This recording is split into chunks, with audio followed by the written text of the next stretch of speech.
porque en ese desorden que se arma en esa guerra, en cualquier momento cae un bombazo en la mezquita Al-Aqsa o en el Domo de la Roca, y resulta de esas coincidencias que es justo ahí donde los judíos quieren construir su tercer templo para volver a hacer el sacrificio de animales. De nuevo pensando que la sangre de toros y machos cabríos les va a expiar sus pecados, cuando ni siquiera en un juicio terrenal tú puedes presentarte ante un juez y decirle: mira, esa vaca que viene ahí, esa vaca fue la que se robó el dinero. Pues tú no le puedes decir eso a un juez. El juez no te va a aceptar esa expiación de tu crimen. ¿Y por qué? Porque no tiene lógica. Y Dios es un Dios de lógica. Entonces vemos que la salvación es por fe, no por ley, no por obras de la ley. Leamos lo que dice el apóstol Pablo en Gálatas capítulo 4, versículo 21 al 31. Decidme los que queréis estar bajo la ley, ¿no habéis oído la ley? Porque está escrito que Abraham tuvo 2 hijos, uno de la esclava, el otro de la libre. Pero el de la esclava nació según la carne, más el de la libre por la promesa. Entonces, aquellos que quieren expiar sus pecados a través de lo que sea, llámalo como lo quieras llamar, a través de la obediencia a la ley, a través de hacer ceremonias, a través de comer una galleta, a través de ir a la iglesia en domingo, esos son hijos de la esclava. ¿Y por qué? Porque en la ley no aparece que eso pueda expiar pecados. Es decir, que siempre vas a ser esclavo del pecado, y por eso eres hijo de la esclava, lo cual quiere decir que eres hijo de la carne, porque los que son de la carne son esclavos del pecado, y aquellos que hacen obras en la carne, pues son esclavos de la carne, y la carne va a la muerte. Pero los que expían sus pecados según la fe, es decir, los que creen en esa promesa que Dios hace, de que la sangre de Cristo expía sus pecados,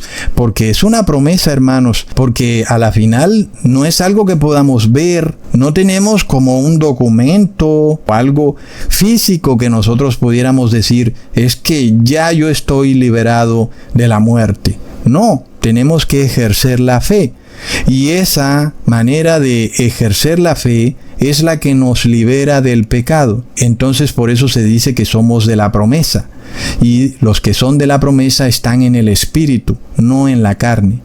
Pero a nosotros nos acusan los evangélicos de que queremos expiar nuestros pecados a través de la obediencia a la ley. Inclusive nos calumnian diciendo que rechazamos la sangre de Cristo. Y es un sofisma terrible, porque, como ya estamos explicando, no hay nada en la ley que te diga cómo expiar tus pecados. Por tanto, no hay ninguna obra ni ningún mandamiento que tú puedas hacer que te libere del pecado. Entonces, es la fe la que nos libera del pecado. Entonces vemos que la acusación que ellos nos hacen es totalmente falsa. Nosotros ejercemos esa fe, y nosotros sabemos que nuestra salvación es por fe, porque no tenemos algo que nos pueda dar una garantía de que vamos a tener vida eterna, pero lo creemos totalmente por fe. Y estamos seguros de que vamos a tener vida eterna, y no hay nadie que pueda decirnos lo contrario, aunque no hay ningún documento ni hay nada que certifique que nosotros vamos a tener vida eterna. Es ahí donde queda testificada nuestra fe. Pero luego, ¿qué ocurre? ¿Quiere decir que por la fe nosotros ahora no vamos a guardar la ley? Es que eso no tiene lógica, ¿verdad, hermanos? Porque todo el problema surge por haber pecado, y entonces ahora Jesús tiene que morir por nuestros pecados. Ya probamos que la muerte de Jesús establece la ley, porque de otra manera, ¿por qué tendría que morir Jesús?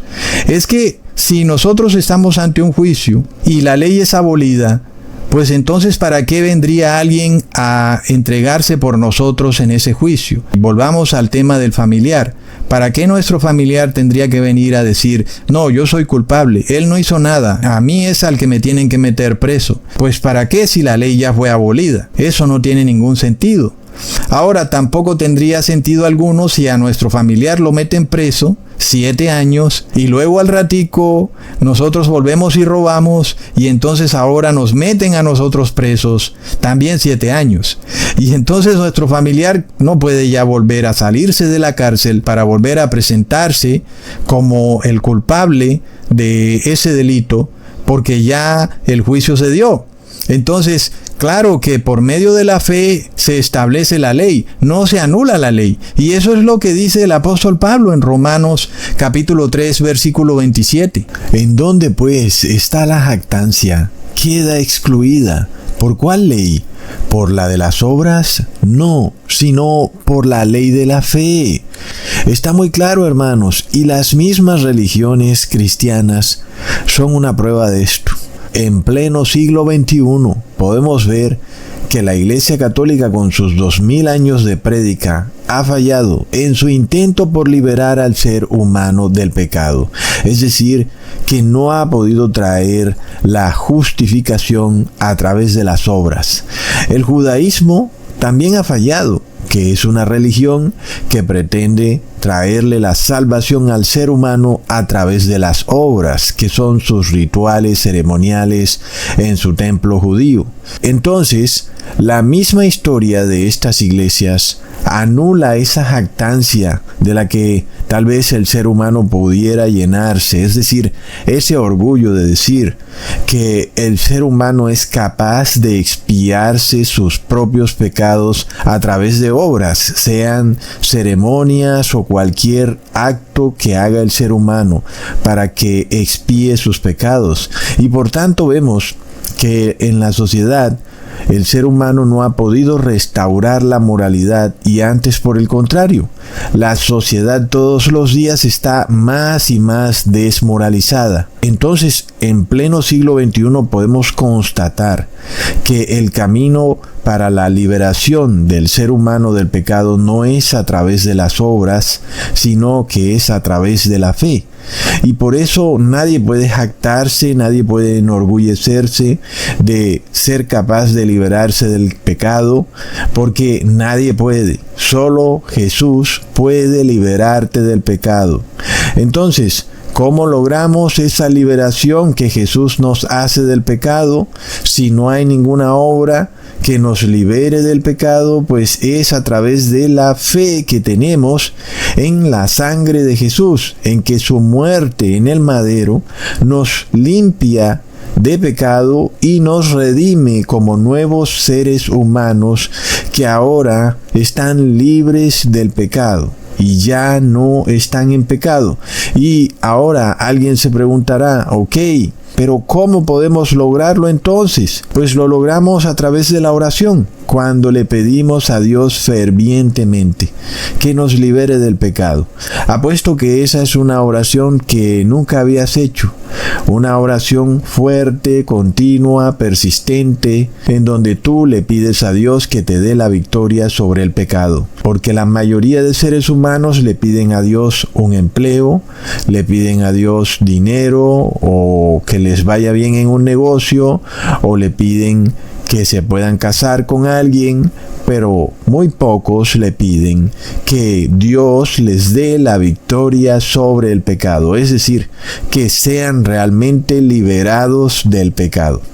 Entonces, ahí vamos entendiendo algo que parecía como un pequeño trabalenguas, porque dice el apóstol Pablo que somos salvos o justificados por la fe, sin las obras. Pero luego dice el apóstol Santiago que la fe sin las obras está muerta. Entonces al final pareciera que somos salvos es por las obras, porque aquel que no tiene obras no tiene tampoco fe. Pero ya vamos entendiendo el contexto del apóstol Pablo.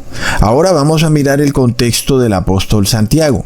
En el caso del apóstol Pablo, ya vimos que él está mostrando que no hay ninguna ley, ninguna obra que le permita al ser humano redimirse de sus pecados. Pero ahora el apóstol Santiago parte del contexto de un cristiano que ya está redimido, que ha sido salvado por la fe. Este cristiano se supone ahora sí debería tener obras, es decir, ahora sí debería guardar la ley. Y es apenas obvio, ¿verdad? Porque ¿Cómo es que tú eres redimido del pecado, tus pecados son perdonados y ahora de nuevo te sometes y te esclavizas al pecado? Pues no tiene ninguna lógica. Si eres redimido del pecado, pues es para que quedes para siempre libre de pecado, es decir, que guardes la ley de continuo. Por eso dijo el apóstol Pablo en Romanos capítulo 6 versículo 16 al 18: ¿No sabéis que si os sometéis a alguien como esclavos para obedecerle, sois esclavos de aquel a quien obedecéis, sea del pecado para muerte, o sea de la obediencia para justicia?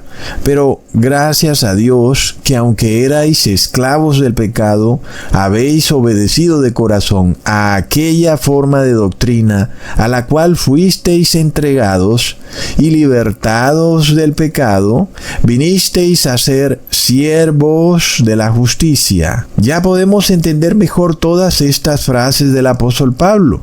Es que es obvio, si somos liberados del pecado a través de la fe, ¿cómo es que ahora no vamos a permanecer siervos de la justicia a través de las obras?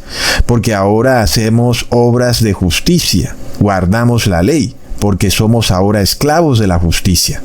Por eso vemos que es correcto cuando el apóstol Santiago dice que la fe sin obras está muerta. Pero ojo, ya sabemos que no se refiere a obras ceremoniales, no se refiere a obras de la Iglesia Católica. Tenemos que tener entendimiento que hay obras ceremoniales que son la obediencia a la ley ceremonial y hay obras morales que son la obediencia a la ley moral.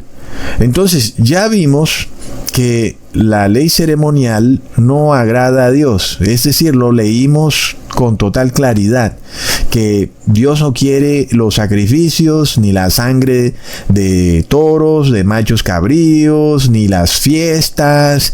Dios expresamente declara que no quiere ningún tipo de celebración de fiesta, que es lo que según la Torá sirve para expiar pecados. Pero ahora también hay otras falsas obras, unas obras que se ha inventado el Papa de Roma, que son ceremonias que no tienen base bíblica, que no están en la Torá por ninguna parte. La ceremonia de tú ir cada domingo a comer una galleta. Esas son obras todavía mucho más alejadas de las obras a las que se refiere la Biblia o el apóstol Santiago, porque ni siquiera son mandamientos de Dios para expiar pecados. Por lo menos la ley ceremonial de los judíos representa un aprendizaje que lleva al pueblo judío a entender que sería realmente Jesús quien expiaría sus pecados. Pero las obras ceremoniales de la Iglesia Católica realmente no se sabe de dónde se las habrá inventado. Y luego están las obras morales, que son la obediencia a la ley y que son las que deberíamos manifestar después de haber sido liberados del pecado. Por eso dice la palabra en Tito capítulo 2 versículos 7 al 8: presentándote tú en todo como ejemplo de buenas obras, en la enseñanza mostrando integridad, seriedad, palabra sana e irreprochable, de modo que el adversario se avergüence y no tenga nada malo que decir de vosotros. Estas buenas obras de las que se habla aquí son obediencia a la ley moral, la misma que los 3 espíritus de rana quieren derrumbar a nivel global, ¿recuerdan? Para llevar a todos los reyes de la tierra a la gran batalla del Armagedón, que es primariamente una batalla entre el bien y el mal. Así que ahora podemos entender mejor por qué el apóstol Santiago dice en Santiago capítulo 2 versículo 26: porque como el cuerpo sin espíritu está muerto, así también la fe sin obras está muerta. En este caso el cuerpo es la fe y las obras son la obediencia a la ley, que representan